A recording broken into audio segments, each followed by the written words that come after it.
வணக்கம். தந்தையின் பாட்காஸ்ட் செய்திகளை வாசிப்பது அஞ்சலி. முதலில் தலைப்புச் செய்திகளை பார்க்கலாம். தமிழகத்தில் தொழில் முதலீடுகளை ஈர்க்க முதல்வர் ஸ்டாலின் இன்று வெளிநாடு பயணம். 8 நாள் சுற்றுப்பயணத்தில் சிங்கப்பூர், ஜப்பான் நாடுகளுக்கு செல்கிறார். தமிழகத்தில் 7 IAS அதிகாரிகள் இடமாற்றம். செங்கல்பட்டு மாவட்ட ஆட்சித் தலைவராக ராகுல்நாத் மீண்டும் நியமனம். அரசு பேருந்துகளில் 2000 ரூபாய் நோட்டுகளை பெறுவதற்கு எந்த தடையும் இல்லை. தமிழக போக்குவரத்து துறை அறிவிப்பு. தஞ்சாவூரில் சைனைடு கலந்த மது குடித்ததால் உயிரிழந்த 2 பேரின் உடல்கள் உறவினர்களிடம் ஒப்படைப்பு. 8 மணி நேரம் நீடித்த பேச்சுவார்த்தைக்கு பின் உடல்களை பெற்றுக் கொண்டனர். ஹைதராபாத் மருத்துவமனையில் சிகிச்சை பெற்று வந்த நடிகர் சரத்பாபு காலமானார். சென்னைக்கு உடல் கொண்டுவரப்பட்டு இன்று இறுதிச் சடங்கு. இனி விரிவான செய்திகள். முதல்வர் ஸ்டாலின் 8 நாள் பயணமாக இன்று ஜப்பான், சிங்கப்பூர் நாடுகளுக்கு புறப்படுகிறார். முதல் 2 நாட்கள் சிங்கப்பூரிலும் அடுத்த 6 நாட்கள் ஜப்பானிலும் முதல்வர் இருப்பார். சிங்கப்பூரில் தொழில் முதலீட்டாளர்கள் மாநாட்டில் பல்வேறு நிறுவனங்களோடு புரிந்துணர்வு ஒப்பந்தங்கள் மேற்கொள்ளப்பட உள்ளன. இதனையடுத்து ஜப்பான் செல்லும் முதலமைச்சர் அந்நாட்டு தொழில்துறை அமைச்சரை சந்தித்து ஆலோசனை மேற்கொள்ள உள்ளார். ஒசாகா மற்றும் டோக்கியோ நகரங்களில் நடைபெறும் முதலீட்டாளர்கள் மாநாட்டில் கலந்து கொள்கிறார்.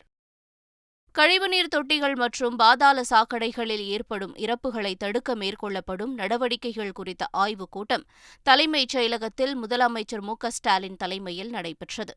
கடந்த பட்ஜெட்டில் அண்ணல் அம்பேத்கர் தொழில் முன்னோடிகள் திட்டம் என்ற புதிய திட்டத்திற்கு 100 கோடி ரூபாய் ஒதுக்கீடு செய்யப்பட்டு முதற்கட்டமாக சென்னையில் நவீன இயந்திரங்கள், கருவிகளை பயன்படுத்தி தூய்மை பணியாளர்களை தொழில் முனைவோர்களாக மாற்றி கழிவுநீர் தொட்டிகளை சுத்தம் செய்யும் பணியில் ஈடுபடுத்த திட்டமிடப்பட்டுள்ளதாக தெரிவிக்கப்பட்டது. இந்த திட்டத்தினை அடுத்த 4 மாதங்களில் முழுமையாக செயல்பாட்டிற்கு கொண்டுவர வேண்டும் என்றும் அறிவுறுத்தப்பட்டது. மறைந்த முன்னாள் முதல்வர் கருணாநிதி நூற்றாண்டு விழா தொடர்பான ஆலோசனைக் கூட்டம் முதலமைச்சர் ஸ்டாலின் தலைமையில் நடைபெற்றது. தலைமைச் செயலகத்தில் நடைபெற்ற கூட்டத்தில் பேசிய முதலமைச்சர் ஸ்டாலின், ஓராண்டு நடத்தப்படும் இந்த விழாவில் அனைத்து தரப்பும் பங்கேற்கும் வகையில் இருக்க வேண்டும் என்று வலியுறுத்தியுள்ளார். அமைச்சர்களை உள்ளடக்கிய விழாக்குழுவினர் நிகழ்ச்சிகளை முடிவு செய்வார்கள் என்று முதலமைச்சர் கூறியுள்ளார். தமிழகத்தில் கள்ளசாராய மரணங்கள் உள்ளிட்ட பிரச்சினைகளில் நடவடிக்கை எடுக்க வலியுறுத்தி ஆளுநர் RN ரவியிடம் எதிர்க்கட்சித் தலைவர் எடப்பாடி பழனிசாமி நேரில் புகார் மனு அளித்தார். அப்போது முன்னாள் அமைச்சர்கள் SP வேலுமணி, தங்கமணி, ஜெயக்குமார் உள்ளிட்டோர் உடனிருந்தனர். பின்னர் செய்தியாளர்களிடம் பேசிய எடப்பாடி பழனிசாமி, தமிழகத்தில் பல்வேறு துறைகளில் முறைகேடு நடந்திருப்பதாகவும் சட்டம் ஒழுங்கு சீர்குலைந்துள்ளதாகவும் குற்றம் சாட்டினார். பல்வேறு துறைகளில் ஊழல்கள் கொடிகட்டு பறக்கின்றன, ஊழல்கள் மலிந்துள்ளன. இந்த விவரங்கள் எல்லாம் மாண்புமிகு ஆளுநர்களிடத்திலே ஆதாரத்தோடு நாங்கள் தெரிவித்திருக்கின்றோம். பிரதான எதிர்க்கட்சி என்ற முறையில் தமிழகத்தில் அன்றாட நிகழ்கின்ற நிகழ்வுகள் குறித்து, மக்கள் படுகின்ற அவதிகள் குறித்து முழுமையாக ஆளுநர்களிடத்திலும் நாங்கள் தெரிவித்திருக்கின்றோம்.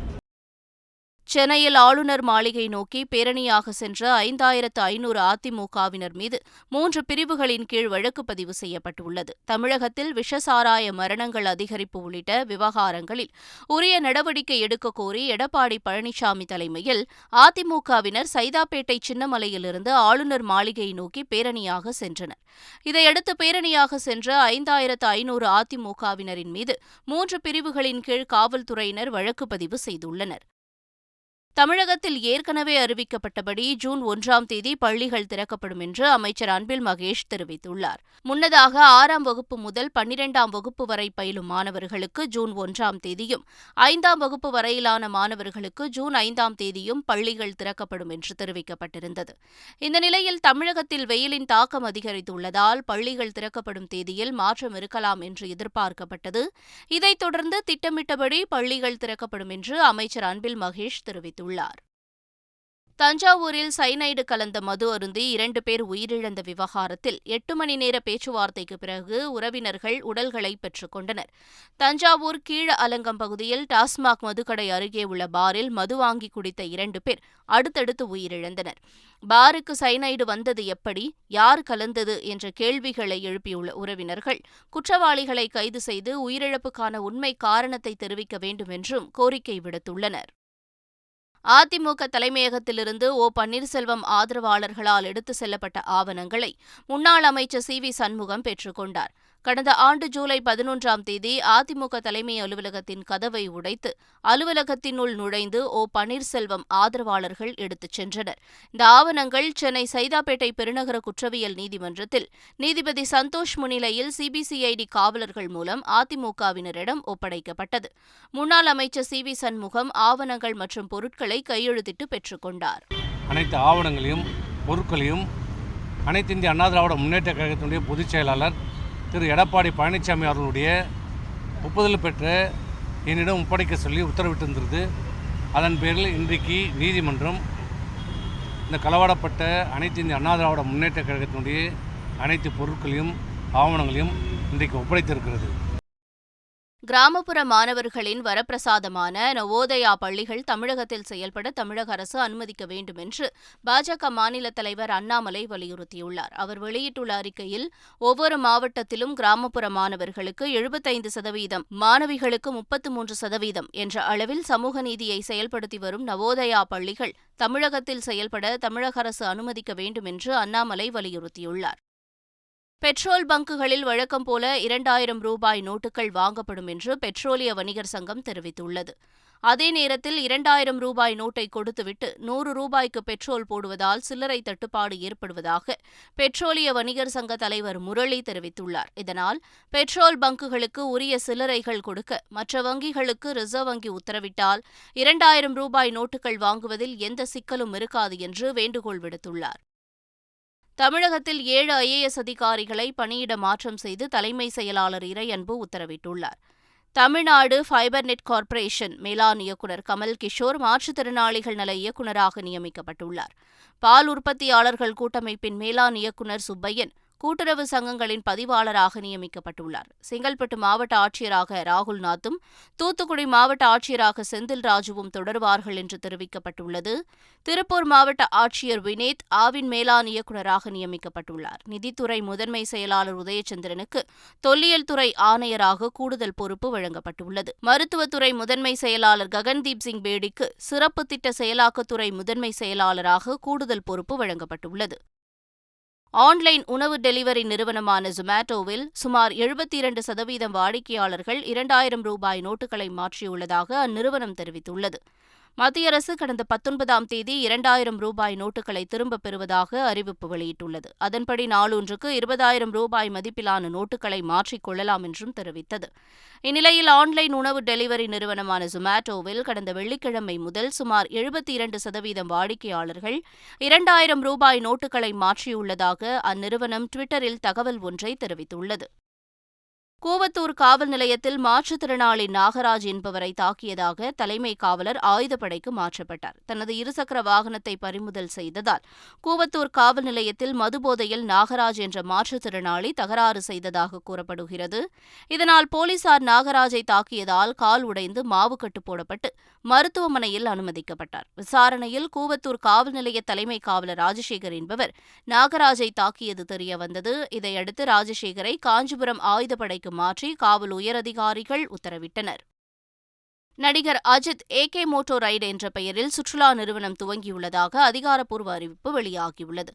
இதுகுறித்து வெளியிட்டுள்ள அறிக்கையில் தனது ஆர்வத்தை தொழில்முறை முயற்சியாக மாற்றும் விதத்தில் AK மோட்டோ ரைடு என்ற மோட்டார் சைக்கிள் சுற்றுலா நிறுவனத்தை கொண்டு வந்துள்ளதாக தெரிவிக்கப்பட்டுள்ளது. இந்தியாவில் மட்டுமல்லாது சர்வதேச சாலைகளிலும் பயணம் மேற்கொள்ள ஆர்வமுள்ள ரைடர்ஸ், சாகச ஆர்வலர்கள் மற்றும் பயண விரும்பிகளுக்கு AK மோட்டோ ரைடு சுற்றுப்பயணங்களை வழங்கும் என்றும் நடிகர் அஜித் குமார் தெரிவித்துள்ளார். அரசு பேருந்துகளில் 2000 ரூபாய் நோட்டுகள் பெறுவதில் தடை இல்லை என்ற தகவல் வெளியாகியுள்ளது. 2000 ரூபாய் நோட்டுகளை பயணிகள் கொடுக்கும் பட்சத்தில் அதனை நடத்துனர்கள் பெற்றுக் கொள்ளலாம் என்ற தகவல் வெளியாகியுள்ளது. பேருந்துகளில் 2000 ரூபாய் நோட்டுகளை பயணிகளிடமிருந்து பெறக்கூடாது என வழங்கப்பட்ட சுற்றறிக்கை வெளியான நிலையில் அது திரும்ப பெறப்படும் எனவும் எதிர்பார்க்கப்படுகிறது. தமிழ்நாட்டில் உலகக்கோப்பை ஸ்குவாஷ் போட்டி நடைபெறுவது பெருமைக்குரியது என்று அமைச்சர் உதயநிதி ஸ்டாலின் தெரிவித்துள்ளார். சென்னையில் ஜூன் 13ஆம் தேதி முதல் 17ஆம் தேதி வரை உலகக்கோப்பை ஸ்குவாஷ் போட்டி நடைபெறவுள்ளது. இதுகுறித்து செய்தியாளர் சந்திப்பு அண்ணா சாலையில் உள்ள நட்சத்திர விடுதியில் நடைபெற்றது. இதில் பங்கேற்ற அமைச்சர் உதயநிதி ஸ்டாலின் போட்டித் தொடருக்காக ஒதுக்கப்பட்ட 1,50,00,000 ரூபாய்க்கான காசோலையை வழங்கினார். மேலும் சென்னையில் ஸ்குவாஷ் உலகக்கோப்பை நடைபெறுவது பெருமைக்குரியது என்றும் அவர் தெரிவித்தார். மாமல்லபுரம் கடற்கரையில் சுற்றுலா பயணிகள் சவாரி செய்வதற்காக மோட்டார் வாகனம் ஏற்பாடு செய்யப்பட்டுள்ளது. கடற்கரைக்கு வரும் சுற்றுலா பயணிகள் 1 கிலோமீட்டர் தூரத்திற்கு மணலில் பயணம் செய்யும் வகையில் தமிழ்நாடு சுற்றுலா வளர்ச்சிக் கழகம் சார்பில் இந்த ஏற்பாடுகள் செய்யப்பட்டுள்ளன. கடற்கரை மணலில் எளிதாக செல்லக்கூடிய 4 சக்கர மோட்டார் வாகனத்தில் பயணம் செய்ய பொதுமக்கள் ஆர்வம் காட்டி வருகின்றனர். மரக்காணம் விஷசாராய கொலை வழக்கு ஆவணங்கள் சிபிசிஐடி போலீசாரிடம் ஒப்படைக்கப்பட்டது. மரக்காணம் விஷசாராயம் குடித்து 14 பேர் உயிரிழந்த வழக்கில் 12 பேர் மீது வழக்கு பதிவு செய்யப்பட்டது. இவ்வழக்கை கொலை வழக்காக மாற்றி டிஜிபி சைலேந்திரபாபு உத்தரவிட்டதன் பேரில் வழக்கின் முக்கிய ஆவணங்களை விழுப்புரத்தில் உள்ள சிபிசிஐடி அலுவலகத்தில் போலீசார் ஒப்படைத்தனர். அந்த ஆவணங்களை பெற்றுக்கொண்ட சிபிசிஐடி போலீசார் தங்கள் விசாரணையின் கட்டுப்பாட்டுக்குள் கொண்டு வந்து வழக்கு பதிவு செய்துள்ளனர்.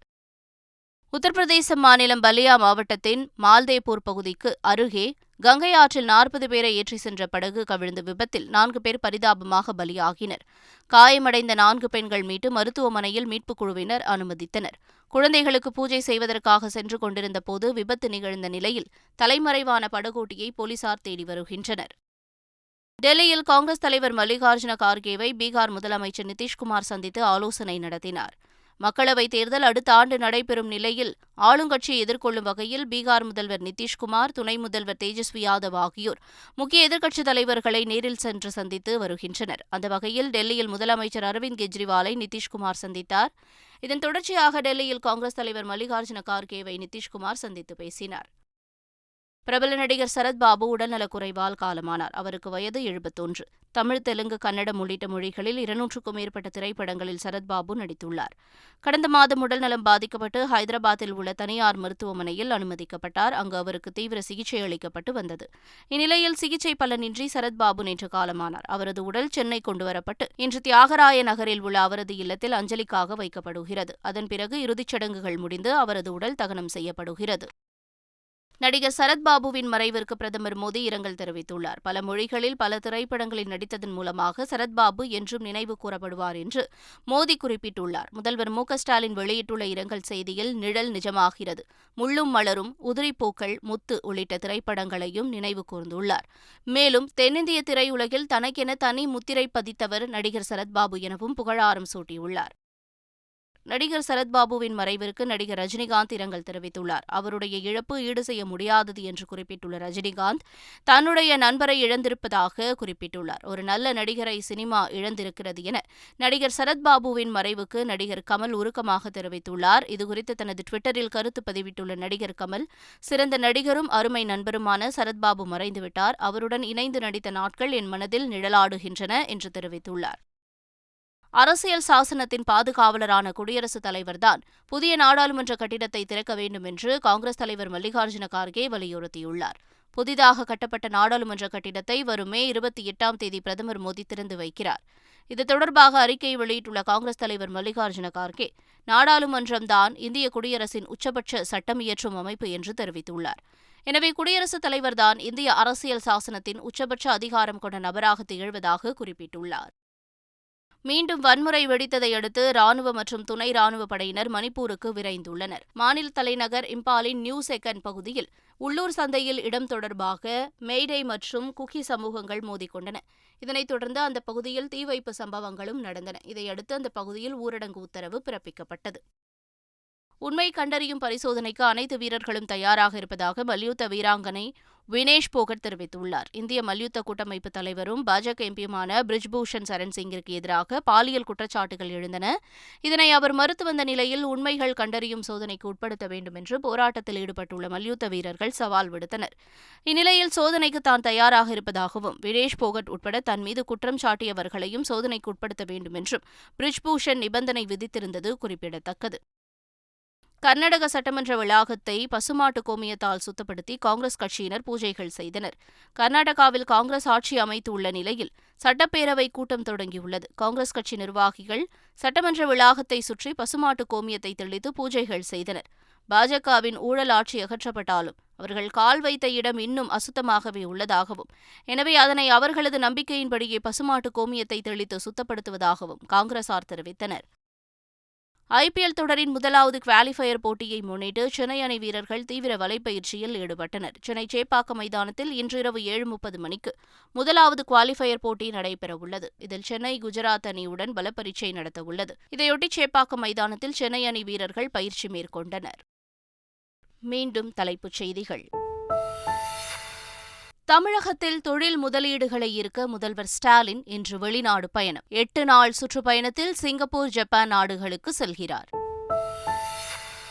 தமிழகத்தில் 7 IAS அதிகாரிகள் இடமாற்றம். செங்கல்பட்டு மாவட்ட ஆட்சித் தலைவராக ராகுல்நாத் மீண்டும் நியமனம். அரசு பேருந்துகளில் 2000 ரூபாய் நோட்டுகளை பெறுவதற்கு எந்த தடையும் இல்லை. தமிழக போக்குவரத்து துறை அறிவிப்பு. தஞ்சாவூரில் சைனைடு கலந்த மது குடித்ததால் உயிரிழந்த 2 பேரின் உடல்கள் உறவினர்களிடம் ஒப்படைப்பு. 8 மணி நேரம் நீடித்த பேச்சுவார்த்தைக்கு பின் உடல்களை பெற்றுக் கொண்டனர். ஹைதராபாத் மருத்துவமனையில் சிகிச்சை பெற்று வந்த நடிகர் சரத்பாபு காலமானார். சென்னைக்கு உடல் கொண்டுவரப்பட்டு இன்று இறுதிச் சடங்கு. இத்துடன் பாட்காஸ்ட் செய்திகள் நிறைவு பெறுகின்றன. வணக்கம்.